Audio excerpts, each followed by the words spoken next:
Hi, how are you? Hello, I'm doing well. How are you doing? Fine, thank you. My name is Allison. You're David? Yeah, I'm David. Nice to meet you, Allison.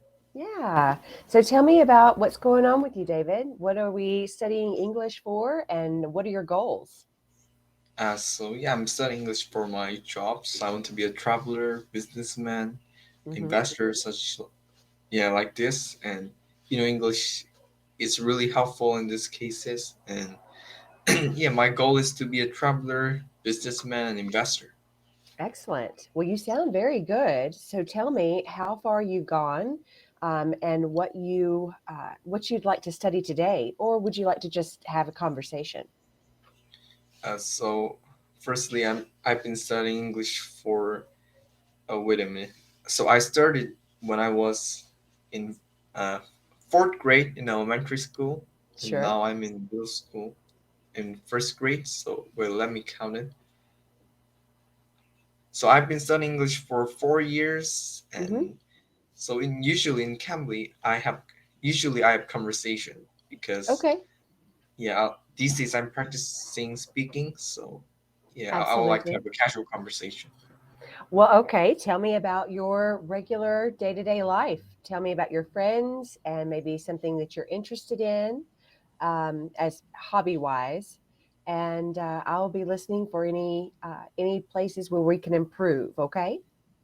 Yeah, sure. So these days, so it's my first year in middle school. This year is my first year in Uh huh. middle school, and so I'm 14, and because of the puberty, I don't have a lot of friends. Like it's hard to talk first. So yeah, that is a problem. But Mm-hmm. so my interests are playing sports. Even though I don't talk to even though I don't talk to the friend, but when I play sports, I become very active. You Uh know, huh. like when I play soccer, I talk to friends a lot about Mm-hmm. sports or yeah about anything. Yeah, my hobbies are playing sports such as soccer, badminton, uh, basketball, things like that. And Wow. I You think play a lot of sports. yeah, I really love sports. Actually, PE is my favorite subject. I PE. see. Well, I tell you, whenever you say that about you don't like to speak first or it's hard to speak first, uh, all of the other kids in your class are having that exact same thought. It's hard for them to speak first too. So what ends up happening is you all attend school together and don't talk. That's right. So actually, it's quiet, I think, in middle school. When I was in elementary school, the class was really, noisy. I mean, Right. when it's break time, it becomes really noisy, like a, Uh-huh. you know, crowd. Right. But now it's really quiet. Yeah. That's really funny. Okay. Yeah. David, tell me about your family. What are your parents like, and do you have brothers or sisters? Okay, sure. So there are four in my family: a mom, dad, me, and I have a younger brother. So Mm-hmm. these are the four members. And so my dad works for a company, so he works in a management team. Oh, Mm-hmm. he works in the financial field, so he's very good at numbers. Yeah. And my mom is what what was it? Wait a minute. Okay. No problem. So my mom is a civil servant. Did I say it Yeah. right? Yeah, my mom is Civil a civil servant. That's servant. correct. She works for a Korean government. Yeah, that's Mm-hmm. what I know about her job. And yeah, Oh, these are well. my parents. And my brother, he's a student like me. So I'm Sure, 14 sure. and he's 12 years old. So we have 2 years apart and we're close. I mean, he also likes playing Yeah. sports and we have similar interests. So yeah, we're very close.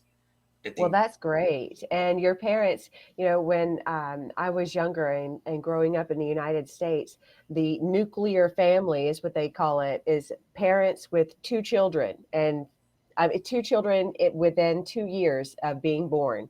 So, a brother and then 2 years after another brother is perfect. That's a perfect family. Oh, I think so too, because if you have a really big age gap, then it's hard to be close. And Yeah, so I think, I yeah, two had years is enough. I mean, it's the best, I think. I think you're right. I have not done that. I have three children.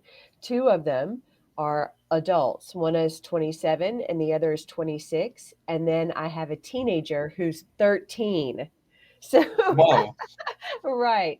So he hardly knows his siblings because they're, grown and married and live away from us.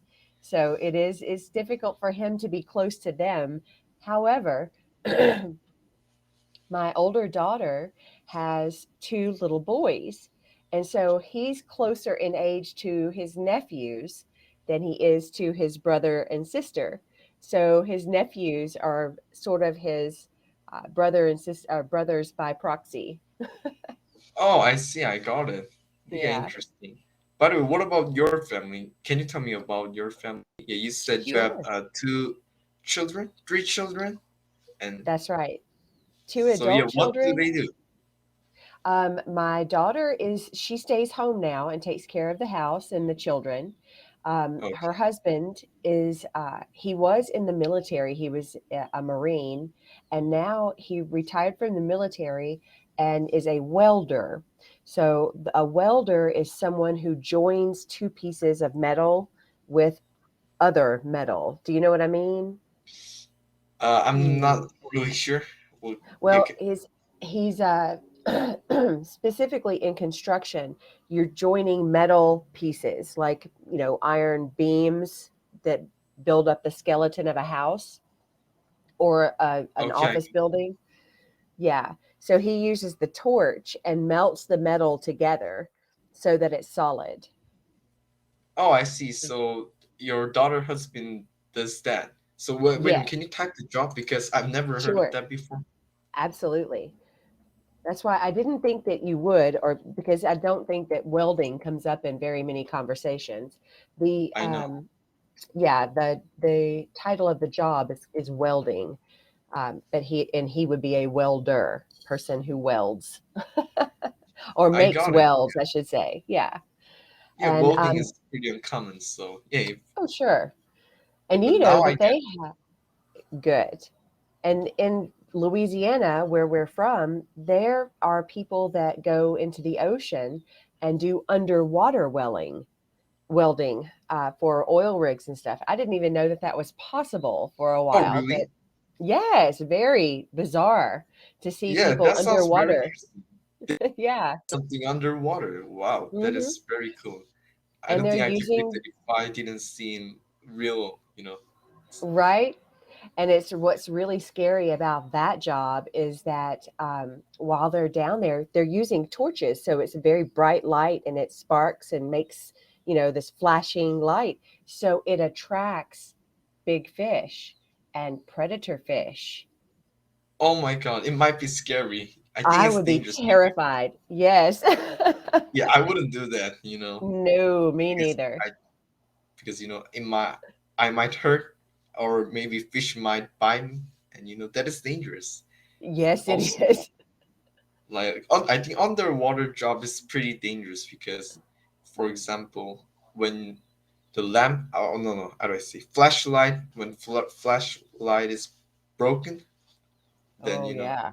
you might get lost, and also there are Ugh, a lot of predators underwater. Also, maybe you might running out of the air tank. exactly. So Well, that's why I'm I don't like think working under the. That's like I don't like working under the water.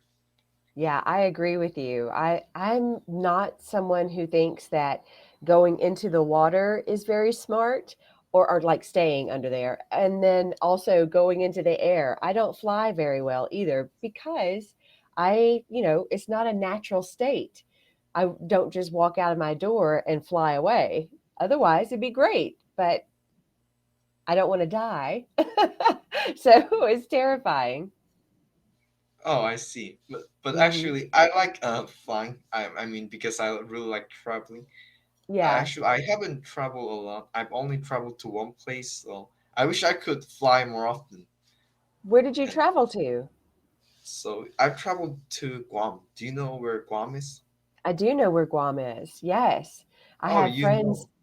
Yeah. When I lived in Louisiana, there was an Air Force base close to the city that I worked in. And so I had a lot of clients who were airmen.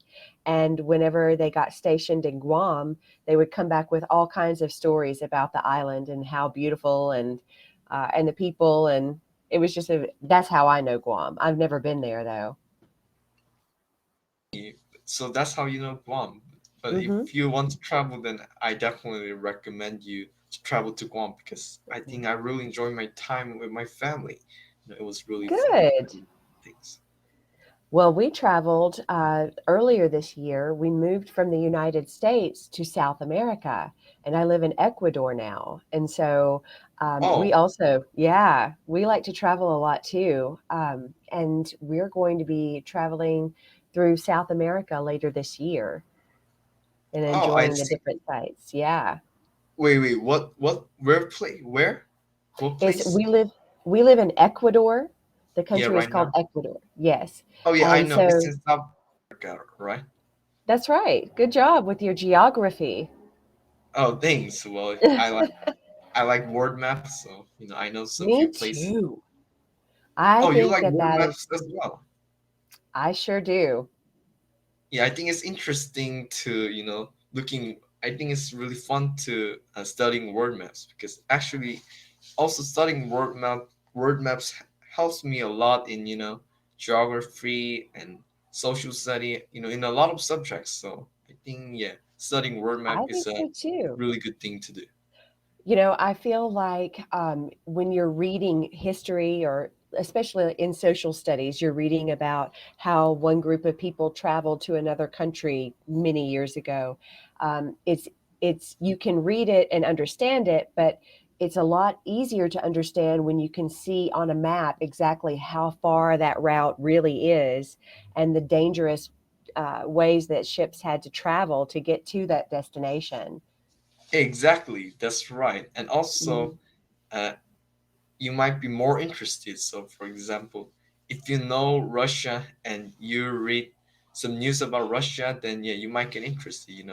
There was a news, there was a really famous news a few months ago about Russia and Ukraine, and Mhm. I know where Russia and Ukraine is. So yeah, that news was very interesting for me. Maybe if I didn't know where Russia and Ukraine was, then I might didn't even look at the news because I think, Exactly. yeah, I think Well, that's why studying word map is really good. and that's why it's smart to hire educated people to help run the governments of places, right? So That's that right. they understand about how things actually are. They have a better, a deeper knowledge because they can understand the maps. That's right. I Yeah. Well, and I've always found them fascinating because I'm 48 years old, and when I was a child, we didn't have cell phones or computers to tell us how to get to places. So we literally traveled with books, giant books of maps in the car so Oh, that we really? could find our way around. Yeah. And we traveled, we drove throughout the country as a child when I was a little girl. So it was always cool to me to see, oh look, so there's an inch and that's 500 miles. And you're like, "Oh my God." 500 Oh, miles. 500 miles is only like a centimeter. Yeah, yeah, well, it could be. It depends on the map. Oh, yeah. So yeah, that was a really so small map, I would say. Yeah, it's actually it shows a lot of the country. If this much is 500 miles, that's going to be a big map or a I map know. that shows a big place. Yeah. Oh, I got it. Yeah, I also know that maybe, yeah, when I was a little how do I say, when I was a little kid, there was no phone. Like when I was 1 years old, and Hmm. at that time we use we don't use the internet. We use the so I don't know how to say this. Wait a minute. So it's a word map, but like it's kind of like a ball. Do you A know how to globe. call it? Yes, Globe? a globe.